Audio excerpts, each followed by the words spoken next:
Hi, I'm George. I work at a company called Disguise. They do hardware and software. They do this amazing media server used for all sorts of big events, live shows, Oscars, big concerts, and driving tons and tons of fun experiences. So that can be for all sorts of things, from projection mapping on to the whole Burj Al Khalifa building, so like large scale, like dozens and hundreds of screens or projectors and so on and so forth. So you can see in the background some of the shows that Disguise has been powering.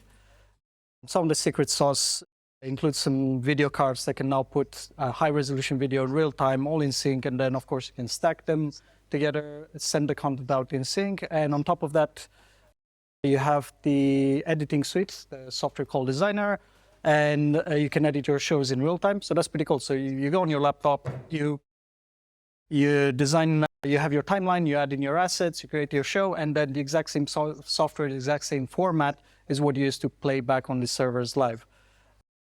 And also integrate with real-time engines such as Unity, Unreal, Notch, Touch Designer, and who knows what's next. We use a technology called RenderStream, which makes it easy to get the feeds from real-time engine as it fits a layer in your timeline, and you can add it all sorts of like nice big experiences like these.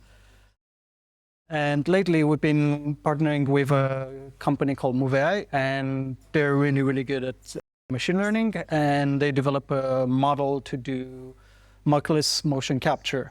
So in the traditional way of making movies, you might have seen like all sorts of like behind the scenes from like Marvel movies or big budget movies where you see the green or blue screens to begin with, and then you see the motion capture suits, either the inertial version with all sorts of like sensors attached to the body parts, or shiny reflective elements on the joints and so on and so forth. So this one does it slightly differently.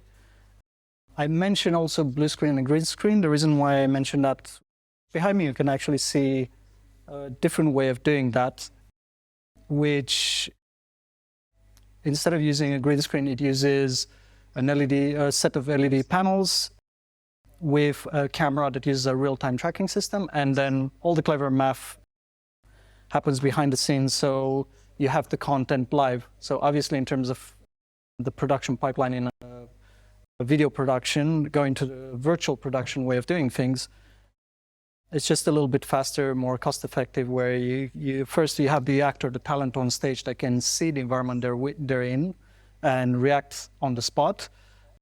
There's no post-production step where somebody needs to painstakingly, frame by frame, remove all the color spill from like green or blue screen from reflective surfaces. So if you've seen movies like The Mandalorian or similar ones where you have shiny surfaces and all the light is like in real time nicely reflected onto the surfaces.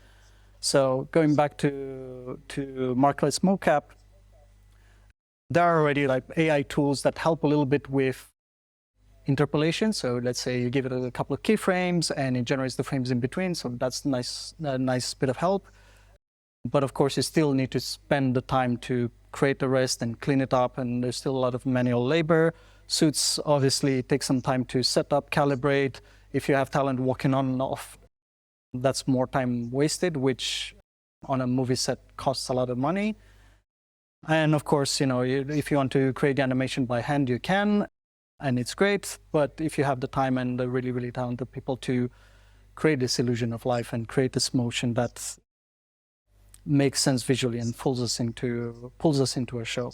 So this is a rough overview of how the system works. So it uses multiple cameras, just plain color cameras, nothing too crazy about them. But these cameras are calibrated and they rectify the image, and it uses machine learning models to detect the person, detect the key points on each joint of the person. And once that's done, it goes from the 2D data to the 3D data to cross-correlate the data across each camera to then work out what is the actual 3D human pose. So you get the position of the body moving in space, and we have the rotation for each joint. So that's the data that gets streamed out. So that's 29 joints streamed out in real time. And you might have seen examples from previous speakers of what happens when you give it good data and what happens when you give it bad data. This is a happier sort of scenario where if you fit it really, really good data body in all sorts of different positions and orientations and doing all sorts of motions, and you fit that to the system, then the output you get out of it can actually be really, really good. There are two versions of this app, actually. One that produces really cleaned up, really nice, neat data at the end, but it does it offline, and you can do it from your iPhone. And the version we're integrating into our media servers is all real-time, 60 frames per second. And there might be like tiny bit of imprecision, but not enough that it's too much of a bother. So this is a rough overview of what the software looks like. So we can see, like, we see the advantages, like you don't need to have any suits, which means anyone can like walk on and off the stage. Currently we're supporting 2 people tracking in real time, but that can change in the future. And it can be used for all sorts of events. So people from the creative crowd, they might have already used similar sort of solution in the past, maybe with Connect or similar type of thing for location-based installations. And this can certainly be used for that, but it's just bigger scale, faster frame rates, and like closer to broadcast quality. And on the right-hand side, you have a screenshot of the software I mentioned with the layers, and you just see the data real time. And from there, you can launch your Unreal or Unity streams. This is a rough, very simple diagram of how a setup might look like. If you want to do a full production with all the bells and whistles, you can have a minimum of like 4 cameras to do the capture. And that data is then captured on the MX Move server that runs the real-time motion capture software. This in turn is sent to the VX4GX server, which runs the designer editing suite. And in turn, that triggers the real-time layers that can run on separate rendering machines. So that can be one or many, depending on how complex your scene is and if you want to achieve high-quality renderings in real time across how big of a cluster you want to spread the workload on. So this is a quick example of using this tech for a demo we had at NAB, which is a trade show in Las Vegas. Cool. So in this example, we have a portal, and the portal that separates what we call backplate from front plate. So on backplate is actually what the content displayed on the LED panels. And the front plate is what's the augmented layer render on top of everything, including the person being live on stage. So you notice this little magic trick where I pass through the portal and you see the digital version. So both of them are visible at the same time. So this short demo actually highlights a few things. One is basic interactivity with 3D elements. So as I walk onto the pilot's text, the car in the background changes. So that's for anyone that's used a game engine before. It's as simple as you have a collision between 2 objects, and that's your trigger. Similarly, the real-time particle system behind displays interactions with 3D elements, and again, getting closer further to the particle system triggers that.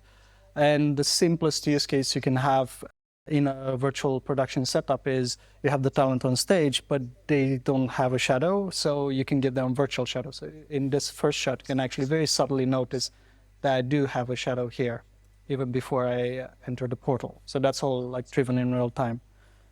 So that's all 3-in-1 sort of mini demo of like some simple things you can do with this technology. We'll see some more fun little demos. This is actually beautiful content developed by Future Deluxe. They do amazing, amazing artwork and installations. Let's see if we can spot a few other making of or tests that we had in our studio. But yeah, this is roughly what I've been busy with at Disguise since September, October last year. It's been a huge amount of fun, and people at move.ai are super nice to work with, and they're really keen on improving models. So we get updates, and there's more and more data that gets added that then improves the system. So this has been like a very quick walkthrough, and it's been very technical. I don't know if I can top up and be as fun as the rest of the talented presenters tonight. And also, I don't know if I have anything new or original to say about this main question, like how do I foresee AI changing the future of our jobs? And in this very, very specific, minimal, simplified situation I'm in right now, it could be fun to just have some help from AI to create more data, annotate more data, remove some of the hassles, some of the manual labor to help speed things up a bit. And the challenges is, people can play with stable diffusion and all sorts of things that don't run in real time, but once you have to do things at broadcaster, like TV quality in real time. There's a bunch of challenges that come in that AI might not even be able to solve completely, but will definitely be able to help a lot. Trying to expand this question a little bit further, it's kind of interesting, because to me it feels like there's a reflection going on. So there's obviously this system reflects our movement. We have our whole analog way of moving, and there's this slightly imprecise but close enough that it fools us digital version. And there's always going to be this clash in between what happens here in the real world and what happens in anything digital, with or without AI. There will always be things that there's complexity in life that we cannot simply capture and encapsulate into some sort of AI system as easy as that. But what the AI system can create in the future is some sort of a feedback loop. What I hope won't happen is a scenario where a lot of the data gets aggregated, whatever the use case may be it for sound or for motion or for generating images or who knows what, where it becomes a little bit of everything, but so generic that we lose out on our sort of originality in a way, or everybody starts copying things that the AI copied from us, and we sort of get lost in sort of this murky gray area that it's a bit too samey in a way. But hopefully, we'll do better than that. And specifically in terms of jobs, that's more of an issue with policy than anything. And I'm definitely not qualified to say anything about that. I would imagine it will displace, like similar to like previous things in the past, like Industrial Revolution or like any new major technology that would disrupt things, that would have disrupted things in the past. It will do so in the future. Hopefully grid doesn't win, and we can be a bit more optimistic and have something to say to keep things the way we want to see ourselves in the future. I don't know if that makes any sense. It's going back to the idea of reflection. Maybe this can be like a strange little mirror that will distort us, and we get to look back at it and choose what we want to change for ourselves. Thank you.